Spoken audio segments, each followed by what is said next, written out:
Vans are used to deliver all sorts of things, from food to flowers, from bricks to boxes, from newspapers to nappies. But what about people? Because if you go too far one way, it's really an MPV, and if you go too far the other way, then it's just a minibus. Which is why I'm really confused by this latest offering from Mercedes-Benz, the eVito Tourer. What exactly is it for, and who's it designed for? Welcome to another one of our van reviews. Welcome to the Mercedes-Benz eVito Tourer, and as always, welcome to AutoEV.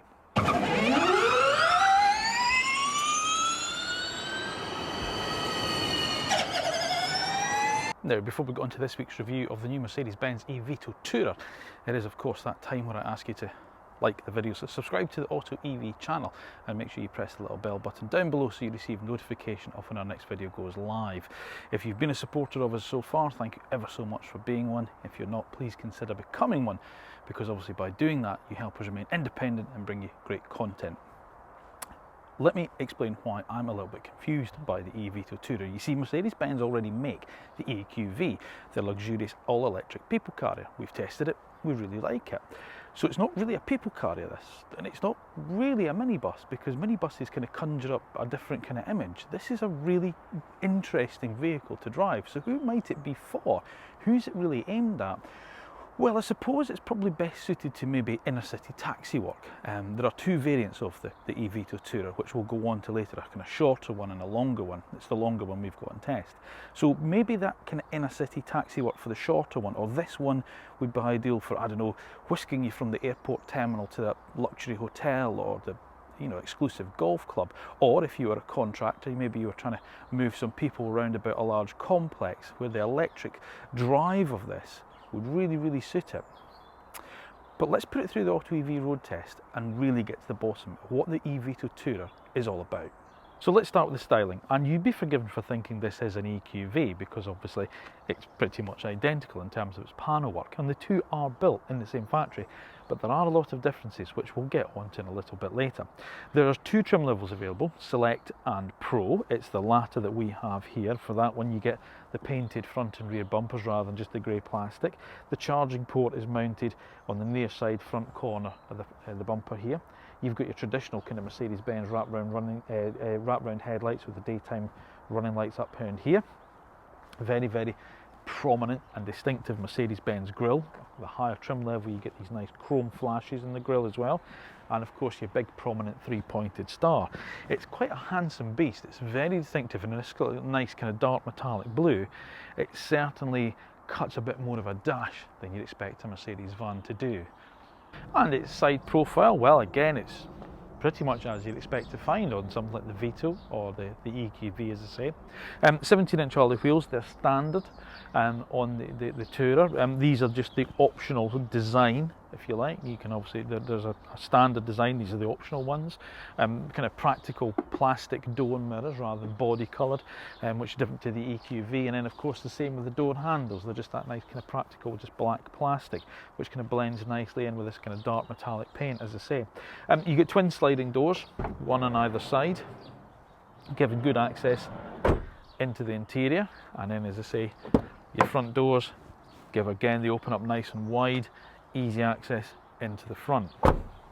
And then at the rear you've got your big opening tailgate. Now that's different to the EQV, because the EQV one you can open this glass panel separately just to drop things in. You can't on the Vito. You've got to have the tailgate actually open itself, so you've got to make sure there's a good bit of space behind you as well, because it is quite a big old tailgate, but it does go right out to the sides, as you can see. Very slim rear lights, and then a nice low loading lip there as well. Of course you've got your eVito Tourer badge, and again your big prominent three-pointed star. As I say, look, these vans, the styling's not going to be your main reason for buying a van, but it's quite a handsome beast, the eVito, I think. Now, as I say, you can have obviously the eVito as a panel van, so the dimensions are going to be very similar to this, but it's the Tourer that we've got here, so it's the Tourer that we're going to discuss. You've got your big opening tailgate there. In terms of your interior dimensions, well, it depends which model you go for, because there is an L2 version and an L3 version, the L2 being slightly shorter, more compact. It's the L3 that we've got here, so it's slightly longer. And in terms of comparison with the EQV is based on this one, the L3. So in terms of load height, what you have is 1,195 millimeters from floor to ceiling. That's your maximum load height. Your load width is 1,337 millimeters, but that drops to 1,205 millimeters between the rear wheel arches. But as you can see, you can still fit the AutoEV Euro pallet in, even behind these rear seats. Now, the difference between the L2 and the L3 is in the wheelbase, but also in the distance from the back load compartment, so from the tailgate to the back of the rearmost bench. This, as I say, is the L3, so that gets 654 millimeters from tailgate to back seats. If it's a more compact L2 Tourer you have, all the other figures remain the same, except for that one, which drops to 464 millimeters. Now, that shorter Tourer version, the L2, is probably more suited to that sort of like inner city kind of taxi work, where probably your passengers are not going to have that much in terms of luggage, so you don't really need that bigger capacity. Or if you're moving contractors around a campus or a complex base, if you go for the L3, then it gives you much more in terms of luggage space, so hotel work, golf clubs, that type of thing. That's probably where this one is a bit more suited to. And now, if you do remove all the rear seats, then the length of the load bay, because you can remove these, there's 2 rows of seats there, you can take them out completely if you do. If you do that, and in terms of the length of the load bay, which will be very, very similar to the panel van, then it's 2,520 millimeters is your load bay length, so from the back of the door to the back of the front seats. But let's be honest, this isn't really a car that you're going to be lugging around dirty pallets in, but you know that you can if you need to. Now, the one thing that the eVito Tourer does exceptionally well is transport people. You've got accommodation for 6 in the back. You've also got another 2 passengers as well as the driver up front, depending on configuration. Now, that's the one thing I will say about this vehicle. There are a numerous amount of options that you can have, and quite frankly, I was reading through the price list and the press pack about 6 o'clock the other morning, and my head wasn't taking it all in. There's so many different ways you can configure the van, which is good from the point of view that it depends on your business how you might want it, but it is bewildering, so do take that into account if you are looking at one of these. You've got ISOFIX points on 4 of the 6 seats in the back as well, again depending on the configuration. The outside front seat tips forward to allow access into the back, and it's a nice easy entry and exit, and you can remove all of the seats as well, as I say. So if you want it as just a massive big load bay, then that's what you can do. Or you can take the seats out completely and turn them round, so you've got your passengers in the back facing each other. So depending obviously on how you want to configure it, there is a numerous amount of options. What they don't do is they don't slide, so this is what you have. So you've either got them fixed in this position, or you have to remove them completely, depending obviously on what you want. Now, in terms of weight, the eVito will carry, if it's the L3 model like we have here, 645 kilograms. If it's the shorter, more compact L2 version, that actually increases to 741 kilos in terms of payload. Now, any similarity between the EQV and the Vito disappear completely when it comes to the front cabin. They are completely different. Different dashboard entirely. You don't get the big sort of like multimedia screen that you do in the EQV. You get this small 7-inch touchscreen, which doesn't include sat-nav as standard. You have to option up the Audio 40 to get the sat-nav. It does, however, come with Apple CarPlay and Android Auto, so of course you can use things like Waze and Google Maps and Apple Maps and such like, so that's fine. You get 2 USB connectors, connecting ports in there, in this little section here, so you can control it from there. But even if you option up the Audio 40, it still looks like this. It's still a 7-inch touchscreen. You don't get a bigger screen with it. You also don't get sort of like full kind of climate control. It's standard just kind of air conditioning, but you can option up obviously climate control, but as an option. And that's where things start to go a little bit south for me with this vehicle, because there are so many options that are on it to bring it up to any form of standard equipment that you might expect of a vehicle at this price. But I'll get onto that later. In terms of the actual layout, it's fine. Everything works really, really well. It's quite basic, but it's nice and it's basic kind of functionality. This car's got the 2 passenger bench here. Obviously, you can option that slightly differently if you want, but the driver's seat itself is very, very comfortable. It's much more car-like in terms of its driving position than van-like, and there's a lot to you know, in terms of adjustment. You can really get it exactly how you want it. You've got height adjustable seat, there's good length in the squab, so you've got nice under thigh support. This car has the optional heated seats, but again, it's an optional, but it's a heated 3-stage heating for the driver's seat only on this side here. You've got this nice 3-spoke leather wrap steering wheel with some buttons on it which just do the basic functions, radio station changing, track selection, volume, and obviously your Bluetooth in terms of connecting a call and hanging one up.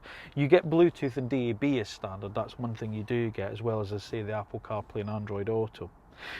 Your instrumentation cluster is a nice basic sort of 4-dial situation, the 2 smaller dials within the 2 larger ones. So you've got a speedometer on the left, what obviously would be a rev counter in an internal combustion engine van.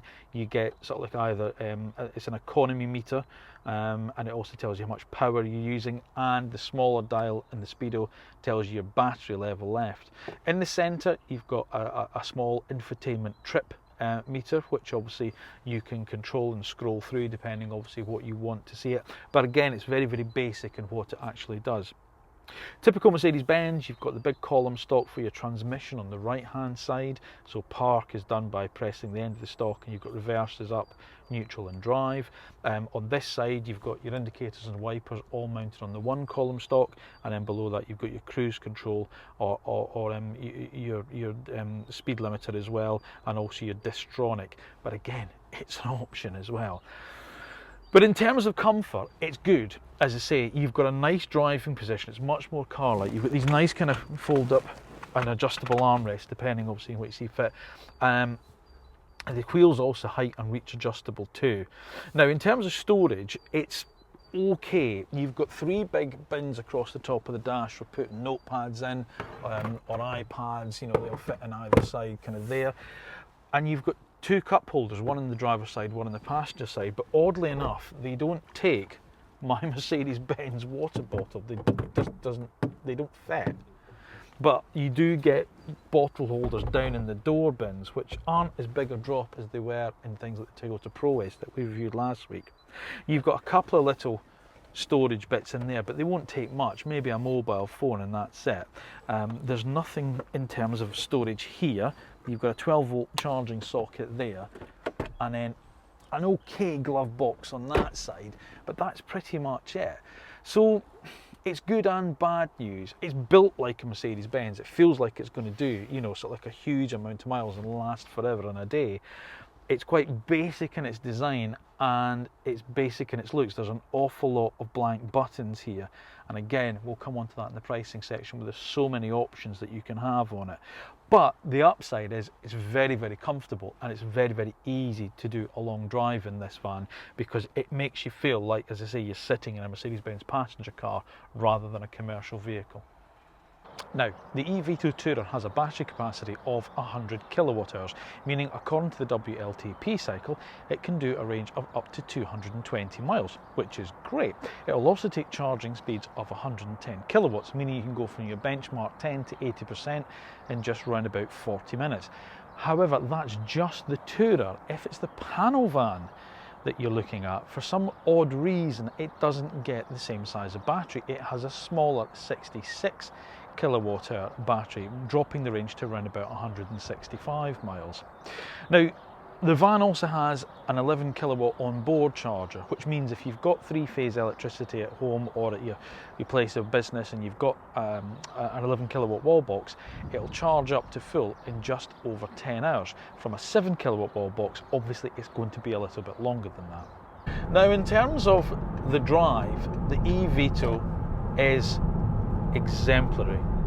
It produces 204 brake horsepower through a front-mounted motor. Okay, performance isn't exactly, Tesla baiting, but that's not what these are about. It's the quality, however, the refinement. This is quiet. You genuinely just don't hear a murmur in this van. I had my daughter and 5 of her friends in it the other night going around the M25 on the motorway. And I have to say, it was an absolute pleasure. And I can't often say that having 6 8-year-olds in a car is a pleasure. But it was in this. It was so quiet, so comfortable, so refined, so relaxing to drive. You get a good driving position.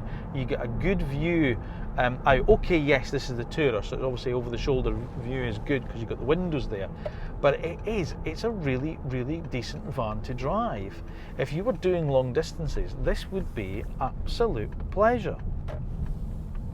However, I do have a little bit of a problem with this. And it's not something that you would normally associate me having a problem with, because it's the safety systems, or the lack of the safety systems, that you don't get with the eVito. Everything is an option. Now, normally I'd bemoan, lane keep assist and all the rest of it, and I turn it all off. But I like the fact that that cars have it, but this doesn't. You've got to pay extra for it. It doesn't even have parking sensors. You've got to pay extra to have a reversing camera, and they're not cheap options. Come on, Mercedes, why is all that optional? Lane keep assist, blind spot monitoring, all of these kind of active safety systems that we're now taking for granted on electric cars, they're all optional on this. Why? And as we'll find out later, this is not a cheap vehicle. I just don't get it. And especially from a company that is so focused on quality of engineering and safety, such as Mercedes-Benz, I just don't understand why it's an option. But it is. In terms of the way that the eVito drives, however, it is lovely. I mean, there's a weight behind the steering that's really, really nice. You know exactly where the wheels are pointing. There's a weight behind all of the controls, all the kind of touch points you have with it. So the accelerator pedal, the brake pedal, it all feels like you're making it happen. There's a nice progression to the way that the pedals actually work, whether it's accelerator or brake. It's really, really nice.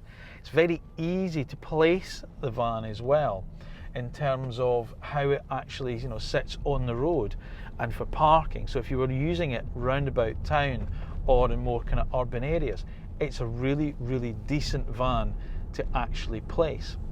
The ride quality is very good as well. Obviously this is the slightly longer L3 version that we have here, but I can't imagine L2 being much worse. It's got a nice composure to its suspension. It feels nice, it feels comfortable. The driving position, as I say, is much more car-like, and it just feels, everything just falls nicely to hand. I've got this lovely 3-spoke leather steering wheel that just feels nice to hold in your hand. I can't fault it at all, I really can't. Now you can adjust the brake regeneration as well. There's 2 paddles behind the steering wheel, so you can actually adjust the brake regeneration depending obviously on what you want. So if you want more, then basically it's the left hand paddle and it will increase the amount of regeneration that you get from it. So when you lift off, it really hauls the van up. On the right hand paddle, that will take it off, so that if you're on a motorway or whatever, you can just coast, which is really nice. It's a really good system to be able to use that. Mercedes have got it on their other EQs ranges that we've driven, so the EQA, the EQB, and it just works really, really well, and you get a nice feel for it, and you can really play around with it, and depending obviously on your scenario, where you are, where you're driving, will depend obviously on how much you want. You've got a further option with it. You can go into auto. So if you pull back on the right hand paddle and hold it, it then clicks into auto. So what that basically means is it will use the cruise control and the radar guided cruise control to see if there's a car in front. It will then halt, it will start to brake. If it's not, if there's nothing there, if you've got a clear road ahead, then it just coasts, which is really nice. But bearing in mind the cruise control is an option. So yeah, on the whole, the drive of the eVito is brilliant. It's so nice to drive. You don't feel like you're driving a kind of commercial vehicle at all. The composure from the suspension, the refinement in terms of wind noise and road noise is really, really good. It's very quiet, it's very comfortable. I've got a good driving position. The performance is absolutely on a par with what you'd expect. All of that is fine. It's just the fact that those safety systems, as I say, you've come now to expect on cars that are much less expensive than this, it's an option, and that I find disappointing. Now, this is not an inexpensive vehicle, as I alluded to earlier, and there are quite a few options available, and this particular press car has quite a few of them fitted. Neither does it attract the £5,000 plug-in vehicle grant from the UK government. The panel van will, but the Tourer doesn't, so do keep that in mind as well. But the panel van is actually a lot cheaper than this Tourer version. Okay, so what's the damage? Well, the eVito Tourer range starts with the L2 Pro model at just over £62,500, including VAT. Moving up to the Select trim will set you back just under £64,000, including the VAT. If you need the bit extra length, you get the L3 model, like this particular one here, and they come in at £65,700 and £66,300 respectively. This particular press vehicle that we've got has a couple of options on it, and that's up to £70,416. Now, as I say, the panel van is a lot cheaper, so don't base that price on the Tourer version. But this is a really expensive vehicle, I have to say. But it's not just the cost of it, but it's the options that I have a problem with. As I said earlier, reversing camera, £540. The blind spot monitoring, that's another £546, as is lane keep assist on top of that. Electrically adjustable driver's seat, £1,200. Front and rear carpets, not floor mats, but actual carpets like we've got fitted to this one, it's 162 quid. Now, I'm all for a bit of personalisation, but frankly, that's ridiculous. And some of these just shouldn't be options at all. They should be standard. Now, this is a little bit of an odd space in the market, if you'll pardon the pun, in terms of competition for the eVito Tourer. Really, you're only looking at things such as the Citroen Space Tourer, which you can now have in the longer wheelbase business edition. That offers a 9-seat capacity, as does Vauxhall's equivalent in the Vivaro. The Peugeot Traveller doesn't. You can only have that up to 8 seats, and bear in mind those three cars only have the 50 kilowatt hour battery, meaning the range is less, but they do come on the market at a significantly cheaper price than the Mercedes. But the biggest competition I can see for the Vito, the eVito Tourer, is from within Mercedes-Benz itself with the EQV. You're going to really have to want a capacity for 9 seats to make a case for this car, because the EQV really is the enemy within. So here's what we like and what we don't like about the Mercedes-Benz eVito Tourer. We like, it's refined, it's comfortable, it has a good range, it's nice to drive, it's very spacious, and there's a choice of trim levels and van size. We don't like, the dashboard lacks any design flourish, the lack of standard equipment, the price of the options, and it represents poor value for money. I'm in a real quandary with this vehicle, because on the one hand, it is lovely to drive. It is very refined, it's good performance, it has decent range, it has configurable interior, so you can be very versatile in what you do with it, and the fact is that you can still load it up with passengers and still have enough space for luggage or tools or whatever, you know, in terms of your business, whatever else you would need to carry with it. So from that point of view, it really is a very, very decent vehicle. However, it is eye-wateringly expensive, especially when you add on some of the options which we feel should be standard equipment on this vehicle. And the problem that I have with it is, as I say, it comes from the enemy within. Mercedes-Benz already offers the EQV, which is just as nice to drive, which is just as configurable, is actually got slightly nicer interior in terms of it's got the passenger car interior, the better designed dashboard, has the same range, and it's the same price, and it's well equipped as standard. You're going to really have to justify the fact that you need the capacity for 8 passengers before the tourer version of the eVito starts to make a lot of sense.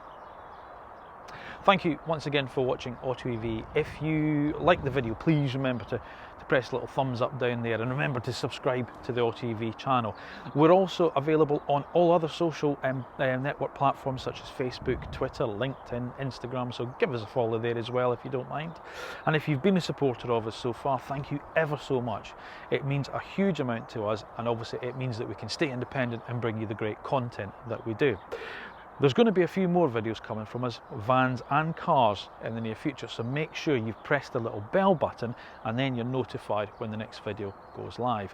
And if you want to know a little bit more about us and you want to see more videos, then head over to the AutoEV YouTube channel, where you'll see a library of past videos. There's plenty of them to delve through. All that remains for me to say is thank you once again for watching.